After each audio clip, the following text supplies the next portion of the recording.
Welcome to the Business for Good podcast, a show where we spotlight companies making money by making the world a better place. I'm your host, Paul Shapiro, and if you share a passion for using commerce to solve many of the world's most pressing problems, then this is the show for you. Hello, friends. You are listening to the 87th episode of the Business for Good podcast. If this is your first time joining us, welcome. The 86 back episodes are all pretty much evergreen and also all riveting, so go check them out. We've got tons of great content with startup founders, business titans, authors, politicians, and more. Also, I want to give a quick shout out here to one listener, Alex in Oakland, who not only has been enjoying the show since its inception 4 years ago, but also writes me pretty much every single episode to let me know what he thought of it. Alex, I really appreciate your support and your feedback, so thank you, buddy. Now, if you've been listening to the show for some time like Alex, you probably know that replacing animals in the food system is a topic very close to my heart. While the meat and egg industries in the grand picture have still pretty much been largely unaffected by plant-based competitors, that's definitely not the case in the milk industry, where the explosion of plant-based milks has very tangibly cut into demand for cow's milk. Gone are the days when almond milk and soy milk were for vegans. Now they are for everyone. But just a few years ago, a new entrant into the plant-based milk world emerged. In 2015, oat milk was far less than 1% of the plant-based milk world. In fact, people hearing the term oat milk were probably far more likely to think they had heard somebody talking about goat milk rather than actual oat milk.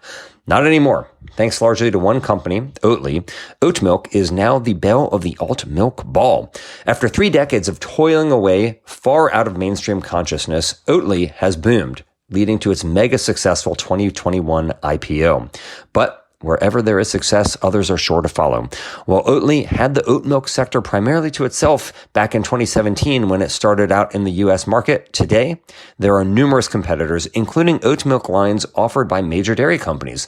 No longer is oat milk synonymous with Oatly, and Oatly has faced real challenges trying to scale up. Their stock price has even fallen by 80% in recent months. So, how is Oatly going to stand out, fight off competitors, build new production facilities, and expand into product categories beyond just liquid oat milk? We've got their North American president, Mike Messersmith, here to tell us all about it. Mike actually came from the conventional dairy industry himself and is now all in on the cow-free milk world. He's got a very interesting story to tell, both about his life and Oatly's trajectory, which I will let him tell you all about right now. Mike, welcome to the Business for Good podcast. Thanks so much, Paul. My pleasure to be here. Excited to chat. Well, I'm an Oatly consumer, so I am excited. I want to just get that disclosure out of the way before anybody accuses me of hiding that. So I'm excited to be chatting. And before we get to Oatly, though, Mike, you yourself have had a pretty interesting ride to get to where you are right now. I mean, you're a guy who was supervising nuclear reactors for a while and then got into food industry marketing for companies like Frito-Lay and even Chobani, and now you've gone from the dairy industry to the plant-based milk industry, where you've been running Oatly North America for the last 5 years. So, what happened?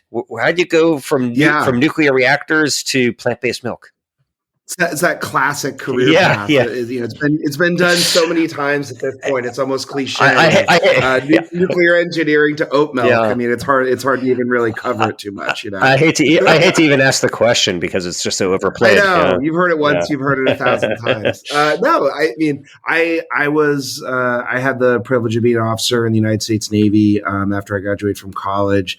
That's how I paid for college. My undergrad was with a Navy scholarship, and then worked on ships and great teams and traveled all over the world on when I was in the Navy. And the kind of ultimate experience of that was serving on an aircraft carrier that was stationed out of Virginia that have 2 big nuclear reactors on board. And I was one of the officers that operated the reactor, led a division of folks that took care of it and maintained it. It was very, a very significant blend of, highly technical plus, results driven leadership. And I think, I knew I didn't want to be a ship captain for my whole career. So I got out and I went to business school, but really like the appeal, that brought me into marketing and sales were the things that I loved most about my job in the Navy, being able to take information from different sources. Some of it is data. Some of it is more like qualitative relational pieces, just like we were doing when we were operating the reactor.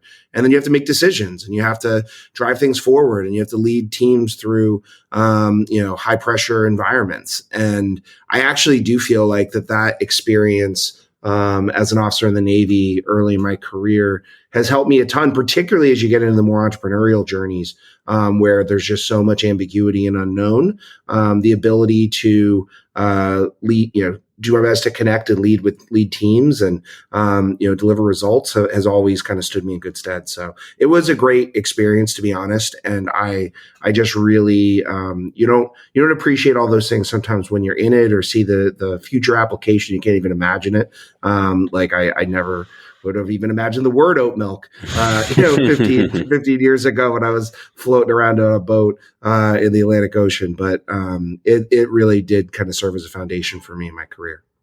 It's definitely an interesting start, obviously, but why then food? So you go to Harvard Business School and you're thinking, all right, I'm going to leave I'm going to stop being a service person in the military, and instead I'm going to food. Like, why food? Right. Yeah. I mean, I think that I really love accessible mass brands that, I grew up in a small town in Northeast Pennsylvania. I really liked the idea, working in a business and the actual ownership, operator nature. Like I wasn't going to be cut out for a more advisory type role, consulting, banking. Lots of people are incredibly successful in that. That's just not me. And so then if you're going to be an operator, I love products that are broadly accessible and that regular folks can, purchase and afford. And so food, it touches everybody's lives. Like I love food. I love eating. I love, consuming. I love going to the grocery store and walking around. And so that felt like how the business of food and beverage was always just a huge draw to me. But I will say, like, making that transition, I know there's lots of folks that consider career switching and you're in a technical field and you want to go to something different. It was very, very challenging, even with that's the reason why I went to business school. But I applied for probably 15, 20 different internships my first year at business school. And I didn't even get an interview at any of them except for one. I got one interview for a marketing role in a consumer packaged goods firm, and that was at Frito-Lay. And I am eternally grateful for some of those people that saw the potential of some, Navy engineering weirdo, that he might be able to do that job and could imagine that it would work, and kind of took it from there. Mike, it's funny that you mention that you enjoy going to supermarkets. It's actually one of the things that my wife and I love doing most together. So for like a date night, we will go to the supermarket and just walk the aisles and just look at things. Yeah. She's especially interested in like prices of products. I'm more interested in looking at the, just the breadth, especially the plant-based products that are out there. And so it's funny like that. For us, it is definitely like a form of recreation to go there. And we particularly like doing it like on like a Friday night. It's like a nice thing to go out and do together. It's also really nice in like travel. Like, I feel like when you're, when I'm spending time upstate New York and going to a smaller like local grocery store, then you go to a massive, like more urban suburban grocery store. You're in a different part of the country. Or when you travel internationally, it sounds like such a weird thing to do that like, back, obviously pre-COVID, I haven't gone on any of these trips recently, but you're in Paris or you're in Rome and you're like, can we go to a grocery store for like half an hour? I just want to walk around and see kind of what the categories are like and some of these products. And I don't know, you just have that natural curiosity for things. And I love you're right, like the breadth of assortment, packaging, looking at the way, different shelves are organized, the way people shop. I even think pricing says a lot about strategies as well. When you start thinking about accessibility or premiumness, like there's so much.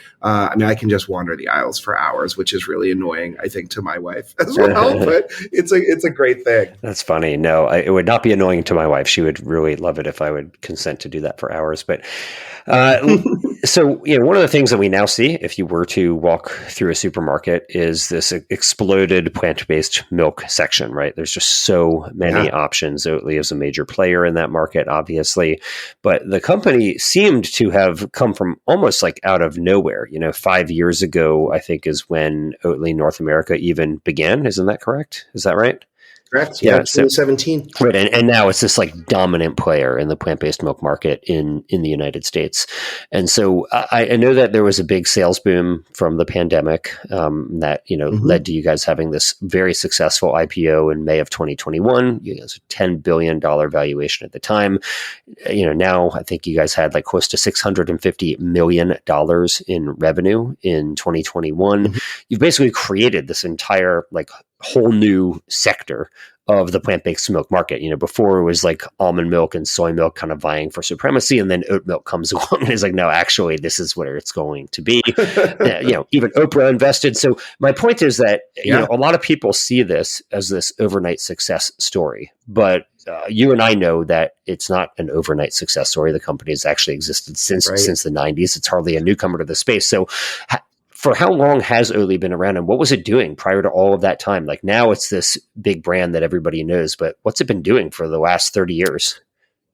I mean, I think that was a great summary and kind of trip through time. I mean, we are a Swedish-based company, so our founder and the early team members, as early as the mid 90s, were looking for, really kind of founded in that motivation for how can you create a delicious tasting product that was also good for people's health, their digestibility, and was less taxing on the plant's resources in the process of manufacturing. And so that was the core idea. But for many, many years, I mean, we were just a relatively modestly sized Nordics based company, perfecting manufacturing processes, evolving the brand. And I think really you started to see, sometimes, companies need time to grow and mature, and it kind of meets the moment and the opportunity. And really, about a decade ago, early 2010s, we had our very entrepreneurial CEO, Tony Peterson, join the company. They rebranded, and we really that was a moment also where the growing nascent demand broadly in society for more plant-based options was really starting to explode in Europe. And since then, it's been kind of a growth acceleration. And so the company, if you can't really have that goal around, creating a delicious, nutritious, nutritionally balanced product that, is an alternative to cow's milk, and then just stay in your Nordic markets. I mean, they started expanding into other parts of Europe, the United Kingdom, Germany and Austria. And in 2015-16, the company made the choice to expand into even bigger opportunity markets with this core idea, both in the United States and in Asia. And so you're right. Like when we started in the United States, when we were getting just even like the basic infrastructure to get things going, like where and how are we going to make this product? Who's going to be on this team? Do we even have an office or a place to go to organize things? Like none of those things existed at the beginning of 2017. I was the second or third full-time employee that we had on the team here, and but we knew what we wanted to do. The mission and purpose of the company has been the same fundamentally since we started the journey. It's still the same today. And what would you say? What would you say, Mike? That is, what would you say is the purpose and the mission of Oatly? Yeah. So, I mean, what we want to do is make it easy for people to have something that's, both a plant-based option as an alternative to cow's milk that is delicious. It is great, nutritionally balanced, and the environmental impact of that product is less taxing on the Earth's resources. Mm-hmm. And so we looked at the food system. We looked at the impact within that food system on global greenhouse gas emissions. We looked within that about the animal-based sector and the contribution of animal-based food products, both in dairy, you look in the meat segment, and about half of the food sector emissions come from this livestock sector. And so furthermore, the digestibility of lactose and cow's milk for human populations of, more than half the world's population can't digest cow's milk. And so if we can get something that is more acceptable and less taxing on Earth's resources, that is both really important as an idea for the planet, but also we can create a great business out of it, which is what we've been trying to do.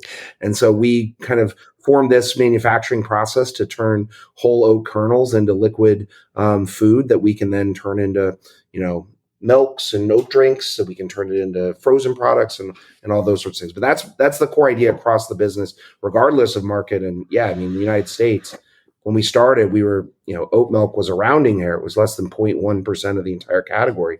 No one had ever really even said that word before. I certainly never had. I mean, I talked to friends and family. They're like, "What are you doing?" I like oatmeal, goat milk. Like, what are you talking about? And we just kind of built it. Try to be thoughtful, try to move fast, step by step, and just try to create an impact. Yeah. It's interesting to me because most of the companies in this space, both the plant-based milk and even the plant-based meat space, many of them are reluctant to talk about like the problems of animal agriculture in their marketing. Mm-hmm. And Oatly has not only gone after this, but it's run these pretty provocative ads, like saying, it's like milk, but intended for humans, right? So pointing out that, cows make milk for their babies, not for humans, as a reason why mammals produce milk after they give birth. It's not to give to another species. And, it's interesting to me that Oatly has gone down this path with these provocative ads. And I'm wondering how you, coming from the dairy industry, and Shobani yourself, feel about that aspect of the company that you've been working for the past 5 years. Yeah, I mean, I think that both for me and for our employees, both the United States and globally, that alignment of your own mission and values with the work and the product that you do is very important. The company in Sweden, here in the United States, and other markets, we feel like we want to try to provoke those important conversations. People need to think differently about where their food comes from, what the impact of their food is. The same way that they need to think about that for many choices in their lives, from their automobile to their apparel that they purchase. And so where we try to take a more it's a balance of, a provocative tone, but also something that is very plain spoken, I think, and that really connects to people with just really like simple statements that, really resonates with people. And it provokes the conversation, and it makes people think, and it challenges some of their assumptions about the way that they grew up and the choices that you kind of take for granted. That doesn't mean everybody agrees with us. And it doesn't mean that we don't, have opportunity to continue to grow in how we reach people with that. But I think that, as a brand and company, that, both for your internal audiences of your stakeholders, your employees, but also how you connect with consumers, that kind of more open provocation of the dialogue is really important. And it's helped us to stand out in every market, Europe, United States, Asia, and we want to keep doing that.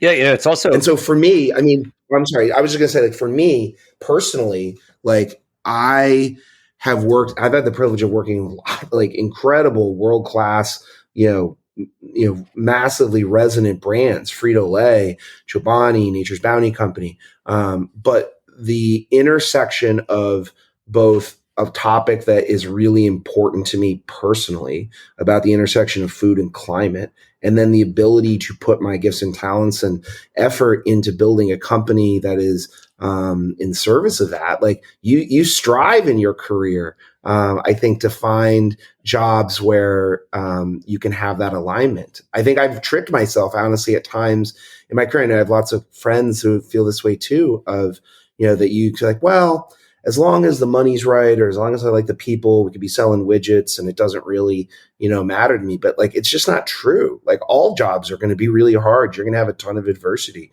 You're going to struggle through things. And when you have that alignment of your personal belief and values with the work that you do, it makes it so much easier to grind through that adversity. And I think that part is something that, when you finally see that align in your career, it can be an incredibly empowering moment professionally. That's cool. It's actually an irony to what you're doing here, because oats are now in some ways displacing animal agriculture, because the irony is that oats were actually the big feedstock for labor animals on farms and for horses who are used for transportation as well. In fact, the U.S. used to be a humongous oat producer and even an oat exporter. It was a big part of the agricultural economy. And then in the first half of the 20th century, basically oat production just completely plummeted down to almost nothing, not because people weren't eating oats, but because tractors and cars were replacing horses in farms and cities. And so now oats are a tiny portion of the crops that are grown in the U.S., but many of those oats that are now being used to actually displace animals once again. It's quite the irony to see how things come full circle here. Yeah, the oats can be an incredible part of an agricultural foundation, and we see, they're easy to grow globally.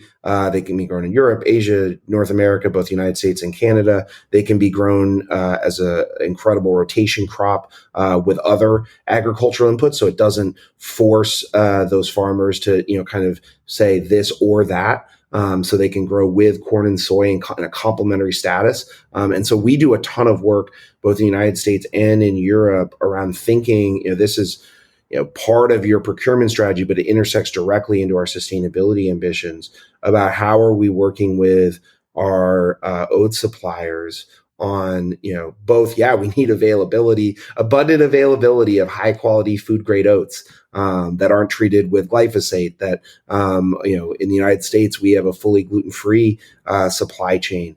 So there's pieces there that we really work closely with them on, and that we can seek to use that position to both increase the penetration of food grade oats in the agricultural market, but also shape the way that occurs to be in line with our sustainability ambitions over the longer haul. So that part is definitely a core passion of the business, and it fits really well within the broader agricultural footprint here in North America.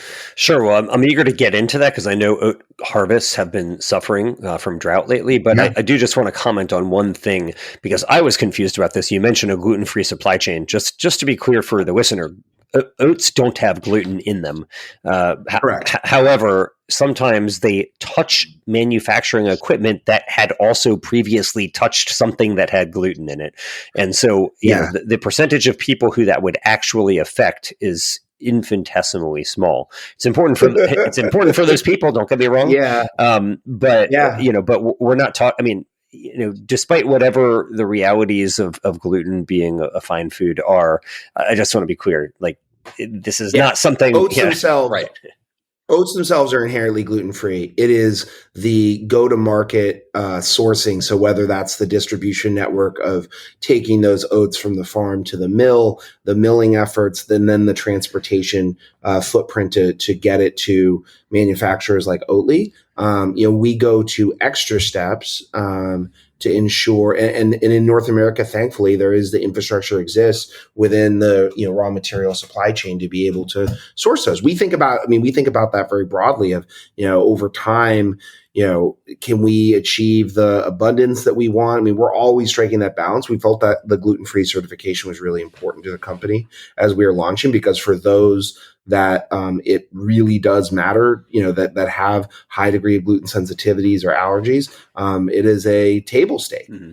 And if you want oat milk to be for everybody, we think very deeply about those topics of allergens and accessibility.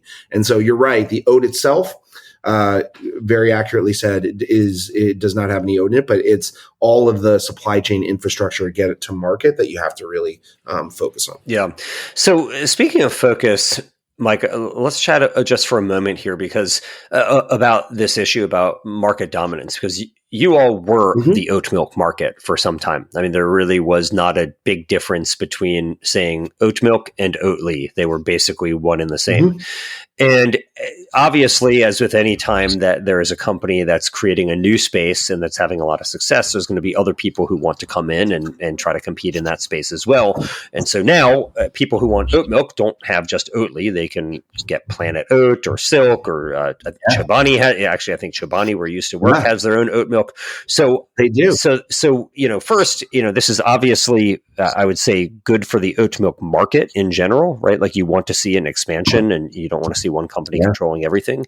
At the same time, how does Oatly maintain its dominance there? So, if I'm a skeptic and I say, hey, listen, it must not be that hard to make oat milk. Like what leads, what leads a customer to say, hey, I'm going to stick with Oatly over something else? Like, how do you guys intend to remain the market leader here?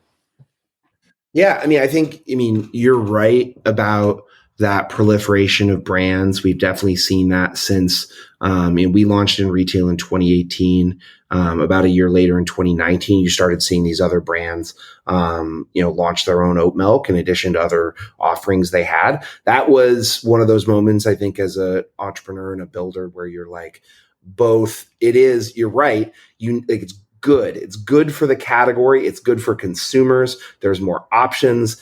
There is a tremendous amount of validation in the fact that these massive global incumbents are now choosing to make an oat milk when, they weren't rushing into, while it's nice to say that oat is a dominant format now. That was very much up for grabs when we started. It's not like they had never heard of an oat milk before. We had a market leading position in Europe. They could have done that well in advance of us launching in the market. They chose not to. They kind of fast follow on our success.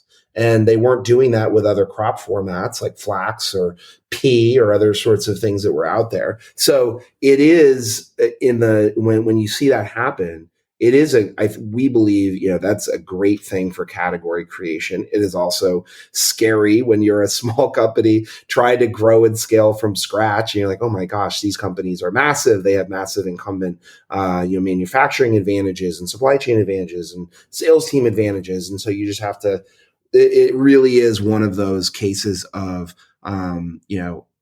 what can I control, right? I'm going to try to work my hardest. My team is going to try to work the hardest on the things that we can control. And there's parts that I can't control in the market in terms of what competition would do, and things like that.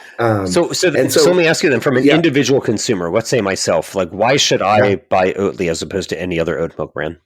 Yeah. So I do think, you could say like, well, it must not be that hard to make this product. I do think that from my experience, and I'm obviously quite biased at this, it is very difficult to make great oat milk. And we, with the process and the craft that we've built over the past, decades of doing just this, we are, again, I work for the company, so of course I would say this, but we have a great product, and we hear that from consumers that they connect with the taste, texture, they connect with the brand and the resonance of that, and the kind of positioning. They connect with our kind of stated values in that, and that this is the only thing we do, and we have a reason for why we do it. They also really gravitate. A big part of our strategy has not just been the grocery store shelves, although that's a big part of it. But that first kind of taste experience that people get in a coffee shop or at their local, when they're traveling for work at a hotel or something like that, the ability to build that taste standard, where people like kind of then judge. People are still figuring out their approach on plant-based foods, plant-based milks. And so when someone has that great first experience, it really sets the standard that they come back to. Mm-hmm. And so we've tried to have a really balanced go-to-market strategy with a mix of on-premise focus and kind of traditional retail. And that creates this kind of trial cycle where people discover it, establishes their a preference, and then they're rewarded when they come to a grocery store. And yeah, of course, like sometimes people are going to try, you're going to shop around different brands. But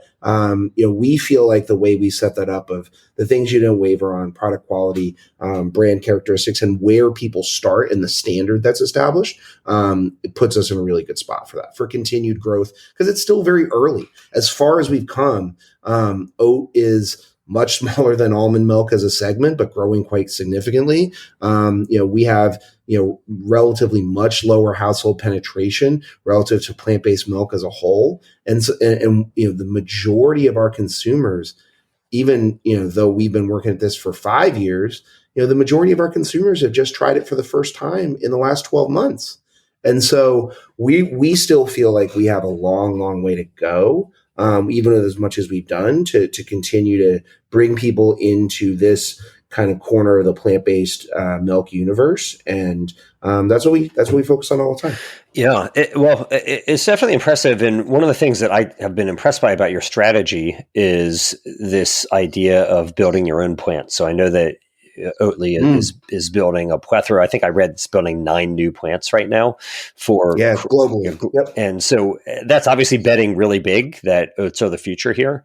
And so, some companies just rely on co-manufacturers. They don't want to set up all of the headaches that are entailed with trying to, spend tens or even hundreds of millions of dollars to create your own factory. So why is that? Why go the route of building your own plants as opposed to just using co-manufacturers like so many others do? Yeah, I mean, and our strategy will continue to be a blend of, and we're certainly in the United States. I mean, we got started with partner manufacturers who helped us and continue to help us. And so over time, as our business grows, we have to start to integrate other options. And the reason you do that, and you mentioned a few of them in the question, one, just from a capacity standpoint, these incredible partners that we have on the manufacturing side, they have other businesses and clients and things like that too. And, we feel very, very strongly about the future of our brand in the oat milk segment. And so we need access to that capacity and the flexibility that we have by controlling the systems there. We can furthermore, I mean, again, I do firmly believe that it is quite difficult to make great oat milk. And we have a specialized manufacturing process for how we process the oats, where the control and ownership over that puts us in a really advantaged position. The last piece, again, capacity, flexibility, the ownership over the oat process. And we do take the allergen piece really seriously. We have great quality systems that we implement with our partners. Thankfully, we have never had a product recall here in the United States. We test everything, dairy, nuts, gluten rigorously, because that is a big part of consumer trust.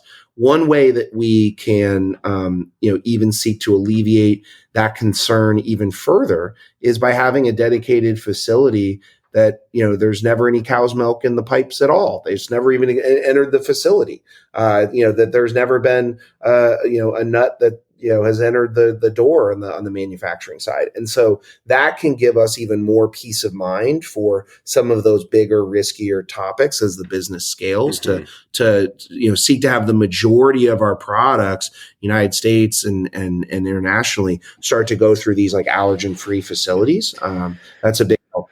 So let me ask you then about peace of mind, because the oat markets lately, I'm sure as everybody listening is keenly following the oat markets. So you probably already know this, but of course, oats have declined it pretty dramatically. There's a big drought that caused the U.S. oat harvest to decline 39%. Canada had similar numbers. Mm-hmm. Oat prices are at an all-time high.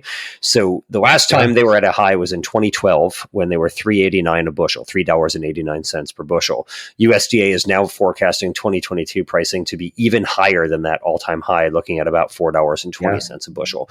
So this is obviously a major problem to have your star ingredient just skyrocketing in price and not much that you are able to do about it. You can't control the weather. You can't control what happens with the oat markets at all. So would you ever consider exploring alternative lines? So if you look at a company like Silk, it's a plant-based milk brand that has almond milk, coconut milk, soy milk, oat milk, and so on. Has Oatly considered diversifying so that it would be inoculated against some of these crops that are, going in the wrong direction right now? Yeah, I mean, well, it's a great question. We chose oats for the reason, not I mean, yes, abundance in that they're not just able to be grown in a very small, portion of a particular climate geography. You can grow them in Finland and Canada and Poland and Australia. You can grow them everywhere. So, abundance, globally, and you're spot on the North American market, but also because of the other components around their nutritional content, the environmental impact in the sourcing of them. And so it does really, I mean, we focus only on oats. We go way even further than what we've even shown in terms of looking at, oat genomes and other varietals of oats that over time can, I think, help us to even make the product even better. We think the product's great and it can also get better. So, we kind of scan the market all the time, looking at other crops, not necessarily because we're going to launch a sub brand, which would be very hard to launch Oatly branded soy milk. So I'm not even just thinking purely of the consumer. Well, like the consumer challenge might be difficult. No, but in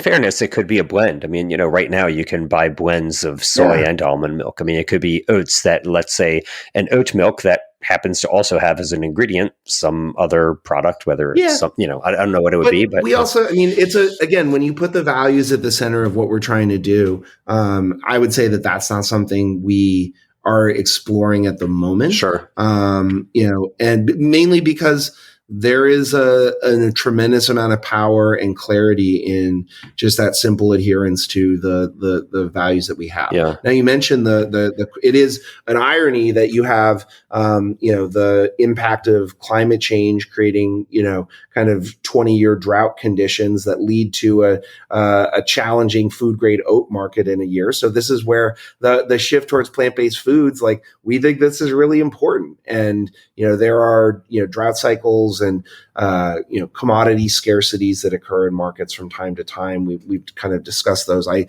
worked at we've seen that within the dairy industry at times where the market is constrained and prices go up because they don't have enough raw material input. And then, the supply demand curve kind of relevels. And so we have very, very integrated, deep relationships with our agricultural suppliers that we lean on. And, there's new crops obviously that are in the ground right now.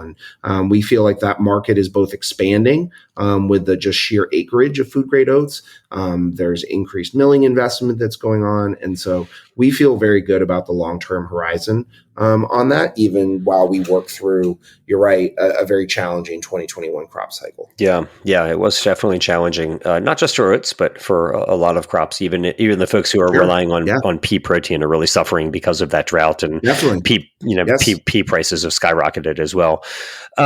So let me ask you then, so if you're not actively exploring oats plus other types of milks or other or even non-oat products, I know that you all have expanded, though, way beyond just milk. So you all are doing, you've got oat milk, you've got oat ice cream, oat yogurt. What other products are we going to see, and are they all going to be dairy replacements? I ask, for example, there's a company in Finland that is doing what they call pulled oats, and it is their answer to plant-based meat. They're making an oat-based alt meat right now. And so might we see Oatly get into other uses of oats that aren't even dairy replacements?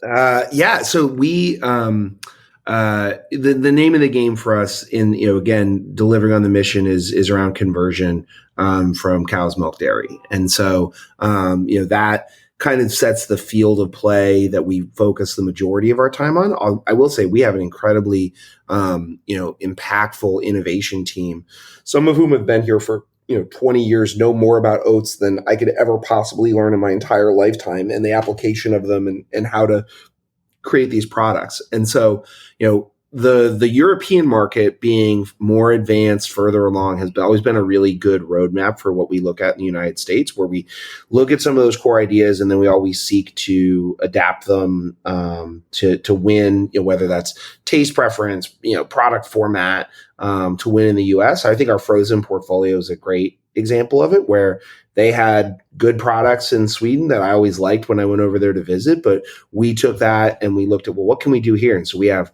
soft serve mix, that is, the official soft serve of the Chicago Cubs and the Texas Rangers and the New York Yankees.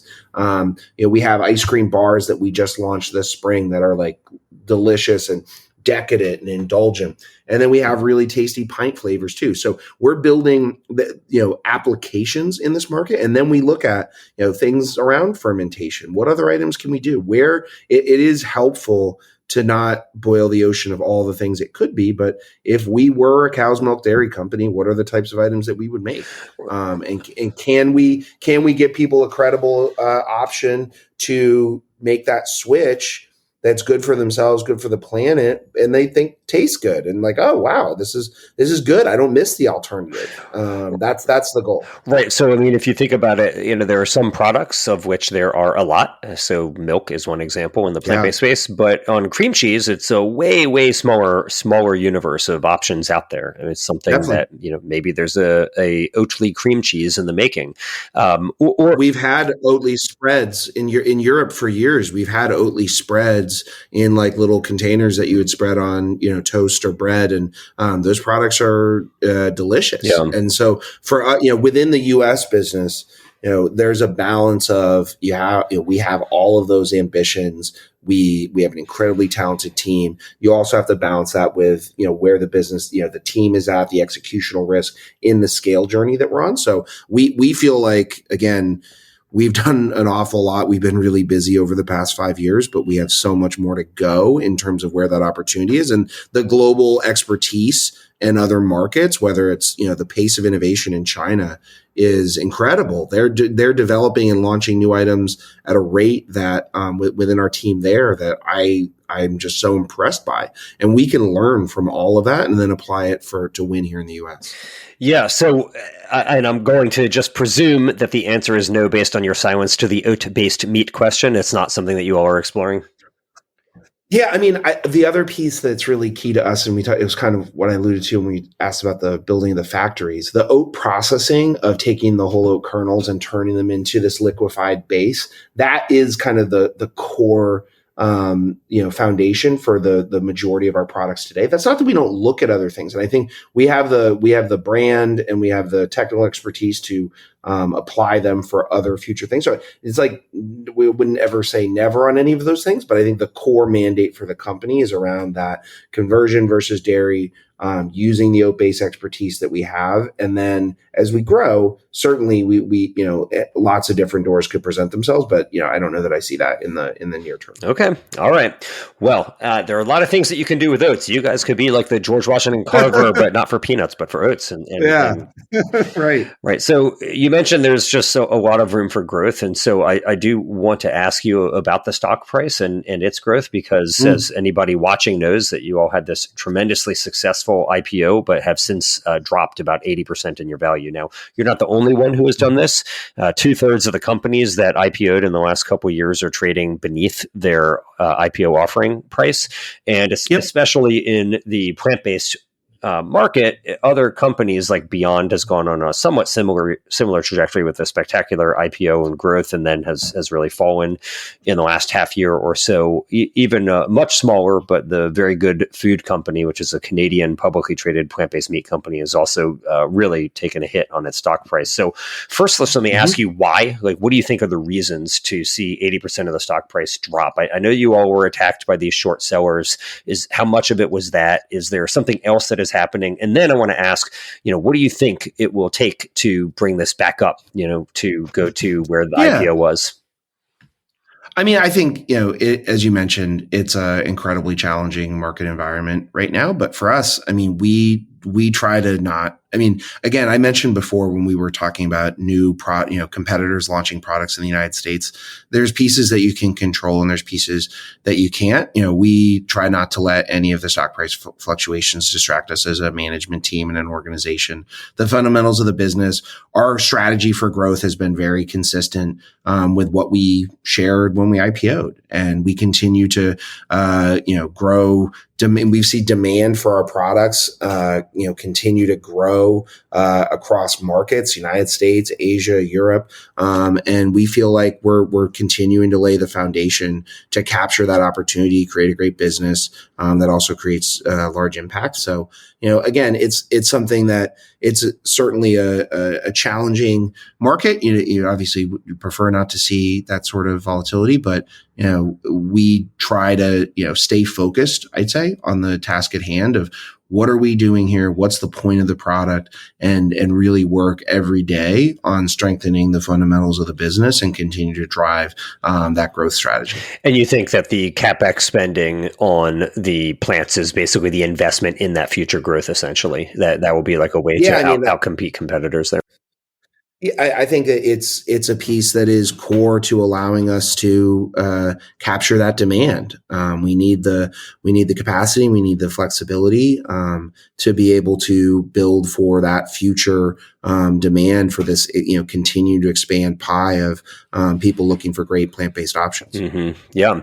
Well, you all do make some great plant-based options, and I've really enjoyed them, as have my wife. So we both thank you for that, Mike. I do want to also ask you here that you have gone through quite a journey from the Navy to the food industry to now being an executive at one of the hottest brands in the food space. And assuredly, there are a lot of things that have benefited you, whether you learned about them during business school or maybe afterwards, that you think would be useful for anybody else. So is there any resource out there that you have personally benefited from, Mike, that you think, hey, maybe somebody who's listening to this podcast might also get some use out of this? Yeah. So I tried to put I know that that's an area of kind of paying it forward that you do with many of your guests. And so I tried to put some thought into that ahead of time. I think it's interesting on the reading side, because I used to consume tons of nonfiction and biographies and business books, and I've basically fully gotten out of those in the last 2 to 3 years. Not just because it was hard to find the relevancy, but I feel like you need to have something that really. I've shifted honestly to paperback murder mysteries. I need something that's nice. A release. It sounds crazy, stuff you see not that I didn't enjoy reading those other ones, but stuff you see at the airport when you're walking by. I was that's a nice little recharging thing. I will say that the book that and it was grounded in a class and a speech that he gave one of my Harvard Business School professors, Clayton Christensen, who's well known in entrepreneurship. He wrote a book called How Will You Measure Your Life? Back in 2012. It's available on Amazon, that I've read a few times over the years. And I was certainly familiar with the content from a speech that he had given while I was there at HBS. And the fundamental premise of that is, thinking, and it's interesting also in the context of businesses, that sometimes the things that are easiest to measure, numerically, it's like a salary or a bank account or a stock price, are not the most important personally to your health, your satisfaction. And so you have a tendency sometimes to discount the elements that are less easily measured. And I think that when you really, you have to take time to take stock of not, are you over leveraged, over balanced on those. That was one of the pieces I really took away from that, because I find myself in that trap all the time of, things that are easily measured. You tend to overweight in terms of their importance at times. And so you have to be really disciplined of thinking that through in more depth. And so that was a great read. It's a pretty small, short book, but that when you're on this entrepreneurial journey and you're pouring yourself into these companies and you're building and you're thinking about the future, to really take stock of that measurement question, it was really impactful for me. Cool. Well, I do like to read nonfiction, but like you, I also enjoy reading a good amount of fiction, which I think actually has a utilitarian benefit. We can talk about that some other time. But, interestingly, it does seem like most of the books that have had the biggest impact in the world, like the biggest impact on the readers, do often tend to be fiction. So, if you look at even like The Jungle by Upton Sinclair, which is a novel from the early 1900s 1800s that led to federal legislation, to books like 1984 and Fahrenheit 451, or books on the right like Atlas Shrugged and Fountainhead and others. Like, these are all novels that seem to have a bigger impact. And I say this as somebody who has written a nonfiction book myself, I think that fiction probably often has a more transformative effect in the world. And so for that reason, I'm going to recommend to you, Mike, that you check out a novel that I read about, I don't know, maybe a year or so ago that I absolutely loved. I thought it was so good. It's called Tender is the Flesh by Agostina Bazterrecka. And this book was reviewed in the New York Times. It has thousands of ratings on Amazon, and it's not just like some, esoteric book that I found. It is a popular book, and it is stellar. And the basic premise of it is, get ready to have some gut churning here. Everyone eats humans. Nobody calls them humans, but everybody is eating humans. And one guy who works at this slaughterhouse for humans decides that he's going to take one of them home.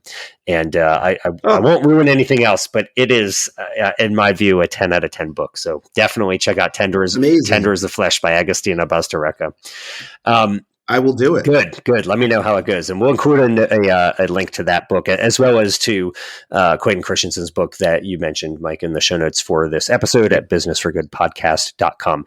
So finally, let me ask you then something that I ask every guest on this show, which is what other company ideas might you have? So you're busy working on oat milk right now, but surely somebody who has gone to Harvard Business School and has done a lot in his life has some ideas for what else the world needs. So what company doesn't exist right now that you wish existed? Oh man. Well, first off, I would say that, again, like, these are the ones where you're a little bit nervous about saying like, oh, I read like fiction paperback in this business high profile podcast. It's like, I appreciate that validation that you read the fiction pieces too. I think, I don't know, on the ideas that don't exist. The first off, I would say, in the journey that we've had with Oatly, the number of times where, there's such sometimes a pull to be the branded item, the ones, making items that show up on shelves. I would always encourage people to think about, can you fund a business that enables other companies to go mine for gold, or seek that gold rush? So how are you a platform enabler, whether it's on raw material sourcing, contract manufacturing, quality systems, to help companies achieve that next level? I think there's so much value that can be created from that level of expertise. It's sometimes a little bit under appreciated because you're not the one that has the name on the product that goes out there into the world. But I always feel like that there's such great business, relationally driven successes that can come from those kind of support businesses. And so that is my honest advice. My less boring advice on this, and this, I came up with an idea. And if somebody can send me an email if they want to do this with me. Years ago, I came up with a business for like a reinvented drive-in movie theater idea. Okay. Which has, like, I've seen a rise of that in like COVID post, pandemic stuff where I've seen it. Drive-ins are coming back. But it was basically an intersection of like urban like real estate utilization with a like social movie experience, because I love the movies. One of my best indulgences is going to the movies here in New York City on like a Saturday morning by myself to like sit there and like in the dark and enjoy it. But I think those social experiences are cool. When I think of somebody when I think of somebody going to the movies by themselves on a Saturday morning, I just think of them like crying themselves to sleep in the movie. Yeah. So I realize that's not what you're doing. Unless you're watching Fast and the Furious 9, okay, in which case you're having a delightful time. Yes. When it's like 90 degrees outside in New York and hot as heck, and you just want to go sit in like the cool dark and just like take in a summer blockbuster. I have gotten over the idea that is a weird thing to do. Okay. It is a delightful form of self-care sometimes. Great. And so my idea was, how could you reinvent the movie going experience to be more of like interactive and social, and potentially take advantage of underutilized and unused urban real estate options. Very good. So that's specific enough and weird enough that I don't know, anybody wants to do that, they can have that one. So. Oh, that's very cool. Well, you generously invited people, Mike, to email you. So what is the email address? If somebody wants to email you for any reason, how can they get in touch with you? Sure. Yeah. I mean, they could send me a note on LinkedIn. I'll try to get back to them on that. Okay. If anybody wants to go figure out the future of drive-in movie theater experiences, I'm down to brainstorm on that. They can send me a note on LinkedIn and I'll hit them up. Very cool. Well, I hope that Tender as the Flesh gets made into a movie and we can go to a drive-thru together here, Mike. We'll have a good time. I love it. I'll go Saturday morning. I don't care. I'll do it. All right. Amazing. Well, thanks so much for all your good work, Mike. I definitely appreciate it. And I'm hoping for a great 2022 for Oatly here. And I am grateful to you for chatting and for all that you're doing to help build a more sustainable food supply. So we appreciate it and hope you have a rest of a great year here. Thanks, Paul. Appreciate it. Thanks for listening. We hope you found use in this episode. If so, don't keep it to yourself. Please leave us a 5-star rating on iTunes or wherever you get your podcast. And as always, we hope you will be in the business of doing good.